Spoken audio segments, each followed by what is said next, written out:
visage of the watchman echoed in my mind as I recalled that case from so long ago.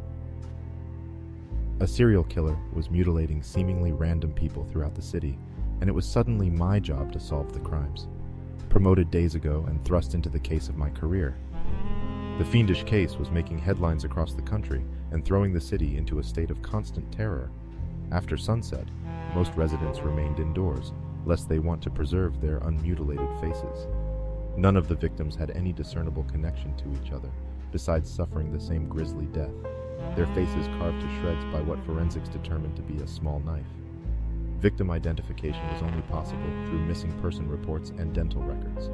There were 6 murders, each roughly 3 weeks apart, when I was sent an anonymous tip in an envelope addressed to me at the department. The sender referred to me in the letter as Watchman, which seemed rather ancient and strange, but innocuous at the time. I was more focused on solving the case, and the meat of the letter gave me the name of who the writer claimed would be the killer's next victim, a young woman living downtown. I scoffed after reading it, assuming it was some crackpot looking for attention, but given my dearth of leads, I was forced to follow up and tailed the potential victim all hours of the day. 3 weeks and 2 days after the most recent victim, he struck in the alleyway outside the target's apartment in the early evening, silently sneaking behind her as she went to enter with groceries. I arrived in the nick of time to grab the knife from his hands as he bore it into the woman's face. The killer was a plainly dressed man who looked mostly indistinguishable besides appearing rather tired. In retrospect, his face was quite withered, like an old boot left out in the sun, worn down by the weight of 1,000 miles and the burden of countless secrets. He seemed almost relieved as I wrestled the knife from his hands and placed him in cuffs, like a weight had been lifted from his shoulders and somehow placed on mine.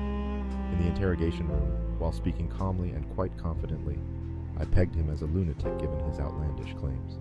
He freely admitted to all of the murders and insisted his motivation was pure and without malice, that he never wanted to hurt any of those people but had no choice.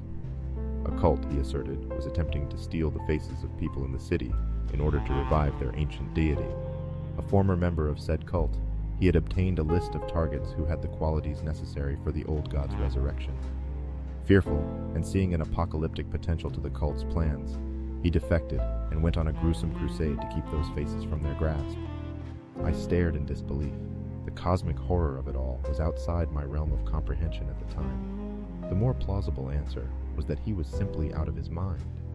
He was convicted, but as he was clearly mad to everyone at the trial, he was sent to an asylum for the criminally insane.